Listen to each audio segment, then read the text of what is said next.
Alright guys, welcome back to another Doctor Who review by Josh Movies, and in this video I will be discussing the specials after Doctor Who Series 4 that ran from 2008 to 2009. All the specials I'll be reviewing in depth and individually within this whole video, so this might end up being really long, but we'll see.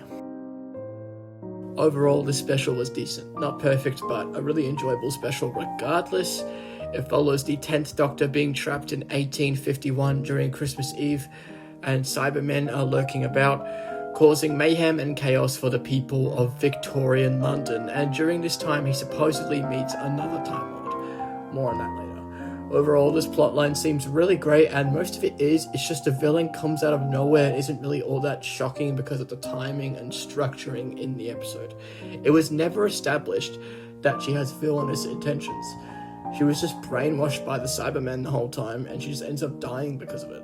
It sounds like such an interesting concept, but the idea of it is really rushed and the execution isn't fully there. It's present at points in the story, but we should really feel that, you know? The Cybermen are also here, obviously, which is cool to see, so that was nice, I suppose. Let's move on. Despite the flaws this special has, it still is enjoyable for me to like it, so that's something. On top of that, it also has some really great ideas that get explained pretty well. Jackson Lake carries the special, and David Morrissey does a really good job playing him. I honestly will not be surprised if they're bringing him back as an actual Doctor Incarnation in the future. I mean, they totally will never do this, but I mean, they could if they wanted to. Anyways, back to what I was saying earlier. David Morrissey did a really good job playing a human who genuinely believed he was the next incarnation. The stuff they handle with him losing his wife to the Cybermen is a pretty dark concept, and once you see it get elaborated on, it's pretty sad to watch.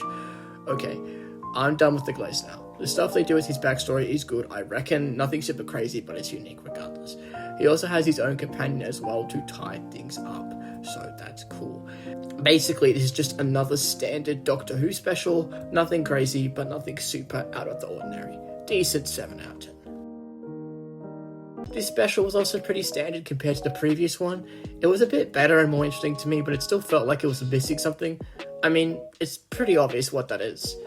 Considering the Doctor was pretty much on his own until he met those guys in the last special we saw, in this they intentionally made a thief become his new companion, which made sense in the moment. Overall, I liked this special. Wasn't perfect, but it was a pretty enjoyable special. Felt pretty rushed and overstuffed near the end if you ask me, but it is what it is. Honestly, this is like a 7 out of 10. I enjoyed it, but it could have been better. Needed more slower moments to really make me want to love it. It's still enjoyable though, but anyways, let's move on. All my days, this special was crazy. The twists and turns in this episode were great, and the concepts in this special were also really good. The water mystery is really weird, and it made me honestly hate it. I mean, I drink it, but the special made me feel really uncomfortable, you know, being nearby it or drinking it. It was momentarily like that, but it still had an impact on me. Either way, I still loved this special, and it was easily the best one out of this lot so far. It was just really well written, and the stakes were at an all-time high. Really loved this special. One of the stronger ones for sure. 9 out of 10. This arc was so emotional. Seeing Ten take his final stand was just so intense for me to watch. I did know he was going to regenerate, but I think even at that point it seemed pretty obvious. David Tennant left as soon as RTD did, so it seemed only natural for this to be the final nail in the coffin for Ten's adventures across time and space. And that really hurt me to watch. Seeing the Doctor wrestle with his responsibilities as a Time Lord and realize how unfair life really is was painful to realize. And once you realize this, you feel really broken and depressed.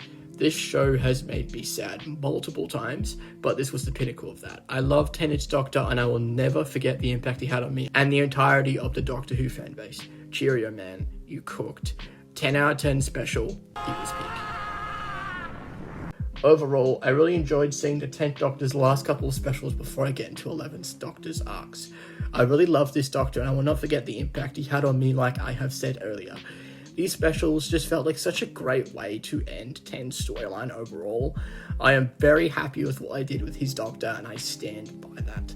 I really enjoyed these specials, and I highly recommend them, especially the last 3.